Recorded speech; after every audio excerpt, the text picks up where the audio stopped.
So, meine Damen und Herren, schönen guten Abend. Well, ladies and gentlemen, good evening. We wanted to finish this in one day, and we managed to do so. Thank you. I'm delighted to see you so late, 16 hours after we started this morning with the deliberations, some preliminary talks and the European Council. From my point of view, I'd like to present you and summarize a couple of results and present them to you today. We addressed and deliberated on various topics. You know, you have received the final conclusions, the final communique. I don't have to repeat that. We talked about the topic freedom, security, and prosperity. These are the underlying principles and pillars that place us on a stable footing. Surrounding us is a new reality threatening these pillars: the illegal Russian war of aggression against Ukraine, the barbaric attack of Hamas on Israel, and the illegal nuclear program pursued by Iran. And these are topics we dealt with, and it is not a coincidence that we have come together for the third time for an important summit within 2 weeks, G7, NATO, and now this. And we have major challenges that we need to confront. Maybe the biggest issues and challenges since the beginning of the European project. No country in Europe, no matter what its size, can face these challenges on its own. Only if we speak with one voice will we be able to assert ourselves in a rough geopolitical environment, and only if Europeans regain new strength. During the first topic this morning, we talked about strengthening Europe and our defense capabilities. We drew lessons from the agreement on the 5% goal during the NATO summit, and 3 things are important here. First, defense spending. In Germany, we led the way with the amendment of our basic law, and on the European level, we also have managed to achieve a lot. We have come up with a program in record time, SAFE, to the tune of 150 billion euro. And second, I reiterated this in Germany numerous times. Defense industry money alone doesn't suffice. An internal market in the field of defense industry would lead to efficiencies, and I talked about this at great length. 3 things are very important to me: simplification, standardization, and higher quantities. In Europe, we have far too many different systems, and these systems overall are much too complicated, and quantities are too low. If we change that, we have an opportunity to create more value out of the means that we have available. Defense partnerships, third, strengthen us as Europeans. I explicitly welcome the agreement of the Americans with the UK and Canada. We need to foster and intensify such partnerships. We need to also talk about competitiveness, and this is a topic that we dealt with until the very evening. This evening today, we looked at many aspects. We talked about trade relations and trade agreement. I take note of the fact, and I'm grateful for that we basically agree there are no fundamental rejections. We are in agreement that Mercosur needs to be concluded swiftly. There are issues, minor issues, details here and there. The President, in his final conclusions, talked about the agricultural sector, that there will be imports and to the tune of minimal percentages that will not threaten the agricultural markets. So we want to make sure that we come to a conclusion, because concluding Mercosur will be perceived in the world as to how quickly can Europeans move on to other agreements. We talk about other agreements with the Indo-Pacific. A major free trade agreement with India is in the room. How confidently, how quickly are we able to negotiate with Europeans? Canada takes 10 years, Mercosur 20 years. Then this is not a testament that we understood what's necessary here and that we need to come to such decisions quickly. We talked about tariffs and the United States at great length. We encouraged the Commission President to use the 2 weeks that are still available to us to come to a swift agreement with the United States. However, if we don't manage to come to an agreement on tariffs, then the European Union is willing and able to take own measures correspondingly, and we also encourage the Commission President to pursue this path. And something else that I was surprised about personally, the Commission President, and I think I'm able to say that, I am allowed to say that because you will read it in the communique. The Commission President mentioned herself whether we should not create, as Europeans, a new form of trade organization that gradually replaces what we don't have with the WTO anymore. We all know that the WTO doesn't work anymore. During the Trump government, positions were not filled. Government Biden did not pursue, and Trump second term didn't do that either. And I talked about this issue with Keir Starmer and Emmanuel Macron and talked to them, couldn't we successively engage and have something that institutionally replaces something that we had with the WTO, that we have dispute settlement mechanisms, and replace it with something that the WTO was supposed to be. An important topic, doing away with red tape, reducing red tape. The colleagues in the Council unanimously were of the opinion that we need to move ahead and make progress with doing away with red tape and implement the recommendations and show that we are serious when it comes to reducing red tape. Last but not least, the topic of technology. We had an extensive discussion.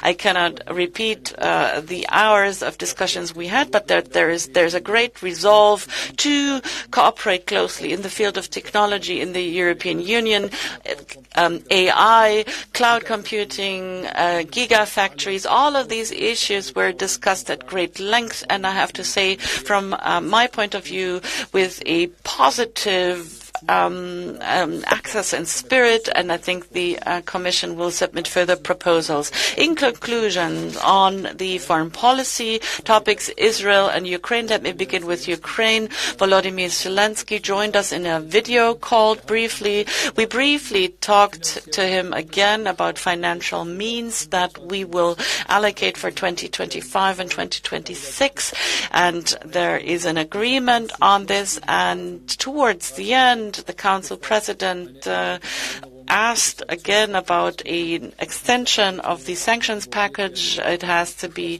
extended every 6 months, also with the presence of those who had a critical stance. On Israel, we shared concern about the humanitarian situation in Gaza. We intensively discussed various options as to how we can exert influence together with the Americans on Israel to come to a ceasefire. And in the final communique, you will read a very clear position of the European Council. No one doubted that or voiced any concerns. We want to embark down this path, and we unanimously adopted it. And on Israel, there is a clear position of the European Council. Overall, since it's been my first European Council meeting I participated, I can say that I was welcomed in a very friendly and collegial manner. We had a very good and open discussion. I participated in this discussions. I took the floor in the final round of discussions. It was a very good atmosphere, and I go back to Germany with a very good feeling and a notion of that the European Union has understood what's at stake, and the Commission President knows what's at stake, and I'm very confident to travel back to Berlin to dedicate myself to domestic policies, but I'm also going to be happy to return to Brussels to continue the work that we started. Mr. Rinke, Federal Chancellor, I would like to ask a question pertaining to trade. In the beginning of the week, you found some criticism, and you voiced some criticism and demanded an easier agreement with the U.S. at the beginning of the week. Were you met with support? And you talked about the proposal submitted by von der Leyen, Mrs. von der Leyen. What's her plan? Is it without China, without the U.S.? Well, let me begin with the second issue mentioned. It's an initiative proposed by the European Union, the European Commission, to place trade agreements in a bigger setting. We define the setting with an institution dedicated to these issues, just like the WTO were supposed to do with the dispute settlement mechanisms that we place on a unified setting. This idea is just at the beginning. We exchanged views with Macron and Starmer on this, and I was surprised that the Commission also had come up with this plan. And this is a topic that is at the very beginning. But if the WTO continues to be incapable of working and will remain like that, then we who are committed to free trade have to come up with something else. And this is the idea. It's just rudimentary, this idea. We talked about this idea, but I'd like to mention it because I believe that institutionally this could be something that emerges, that comes out of the European Union, that we commit ourselves and affirm our commitment to free trade and free markets. And we want to institutionalize it, that we have dispute settlement mechanisms that are standardized and serve as a model for other trade agreements that the European Union forges in the future. On America, the United States, I didn't criticize it, but I proposed it. I urged it not to make it too complicated. There is less than 2 weeks' time in the run-up to the 9th of July. You cannot come up and agree on a very detailed trade agreement, but in brackets, no one knows the wording of the agreement that the UK has agreed on with the United States. Starmer and Trump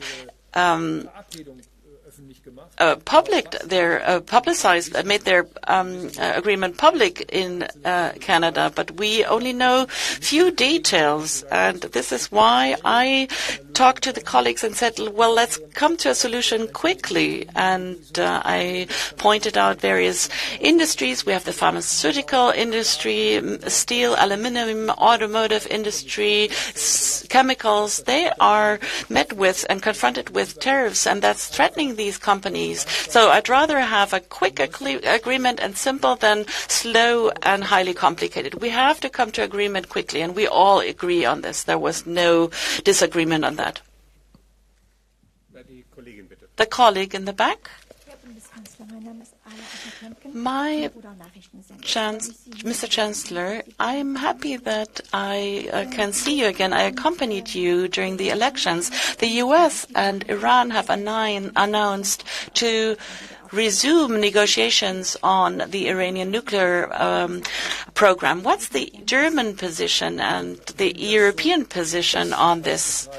Well, if this is the case, and we met without our mobile phones for many hours, and I can confirm that, but if this is the case, then this is good news. So far, Iran didn't want to enter in direct negotiations with the Americans. We had the JCPOAs, the Europeans stayed in it, the U.S. withdrew. We have the snapback mechanism that 3 member states could start. We are quickly willing, from a European point of view, we are quickly willing to fill this agreement with life and enter into negotiations, and that, of course, requires Iran to be willing to do so, and requires a ceasefire between Iran and Israel. We would all welcome that and we voiced this expectation together. Second row, please. Hans van der Brüchert, Politico. Mr. Chancellor, I wanted to ask a question pertaining to trade. On Mercosur, there are few concerns and resistance. That surprises because in the run-up of this summit, France submitted an initiative to find allies against these initiatives. Up to 10 countries were mentioned. Were you able to talk about this to Macron? Texts are going to arrive next week. So is there a chance that there's going to be a ratification with qualified majority? And I'd like to also ask a question on the talks with the United States.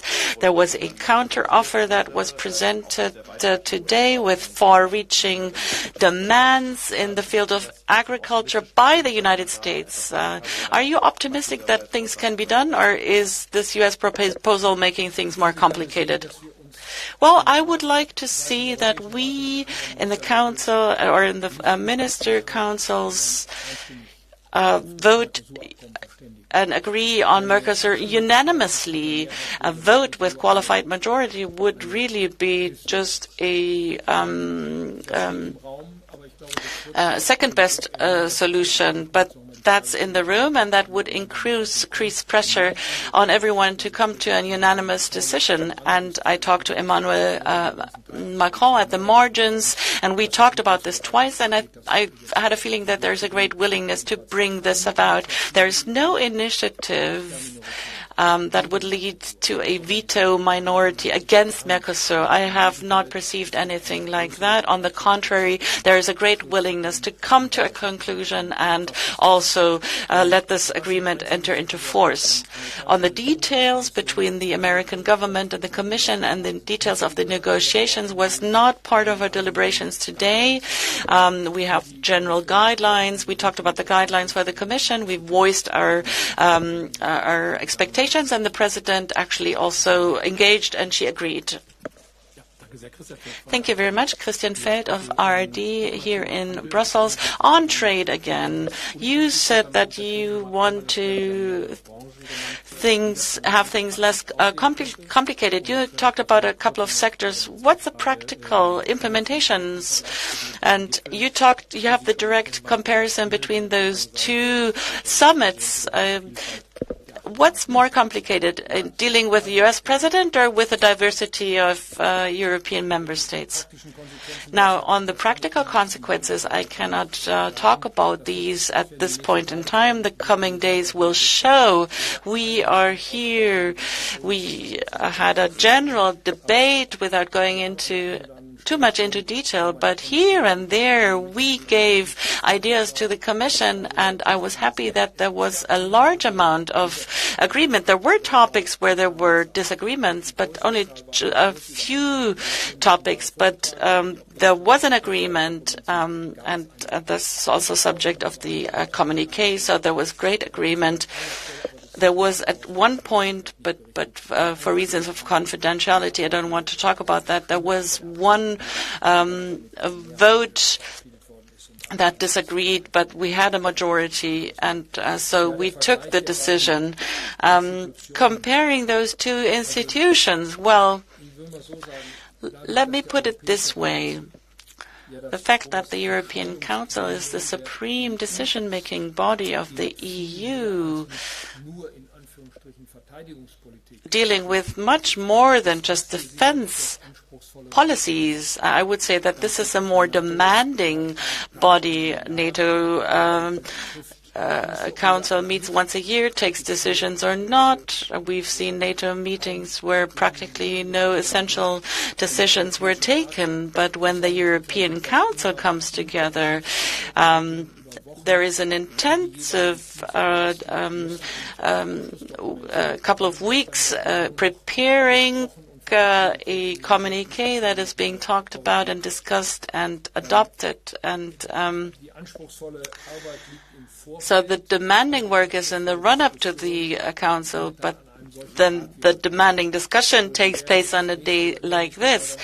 We're going to be talking about the multi-annual financial framework, and I will see you later, at a later point in time, not on the first evening, because we're facing complex negotiations, and it's so complex, far from anything that is being discussed in NATO. Mr. Fischer, last question. Thank you very much, Chancellor. So this is the third summit in a row for you. If you look at these three summits together and look at Ukraine, how satisfied are you with the results? Didn't you hope for more, especially against the backdrop of sanctions? And I'd like to also ask about the following, because you, since this was the first summit, how do you feel among heads of state and government? Was there something that was surprising or something that bothered you, where you said things could be done differently? Well, let me begin with Ukraine. Honestly speaking, and I said this in background talks, I didn't expect more. I feared less. There could have been bigger disagreement between Trump and Zelensky, which was not the case, yesterday in The Hague. They had a bilateral meeting, Zelensky and Trump, and immediately afterwards, Zelensky met Poland, France, the UK, Italy, and Germany afterwards. So there is movement. Here we took a decision on the extension of the sanctions, and we brought the 18th package of sanctions about.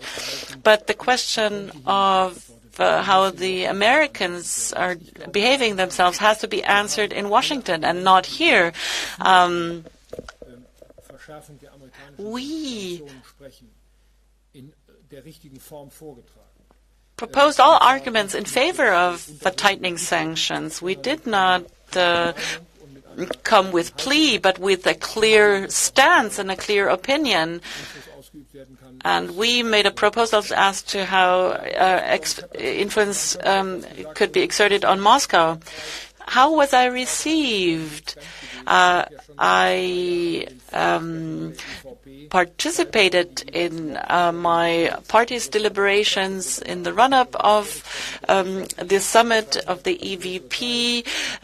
I've known these for many years. I met the other colleagues now, not many whom I didn't know just yet, but I have to say it's a very good and interesting and deep discussion that we had. One could say these 16 hours,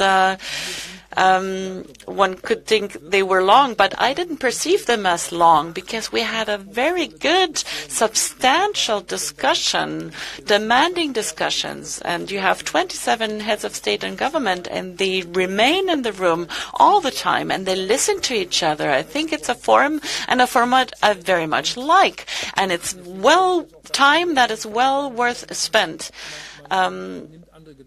You listen to other ideas, you get to know the perspective of others, and let me put it this way. Of course, I knew the EVP party group well, but then you learn about new perspectives. I did not get bored at all. On the contrary, I found it to be a very constructive, a fruitful atmosphere in the spirit of collegialities, and I felt very well here. Thank you very much, but I'm happy to go home now.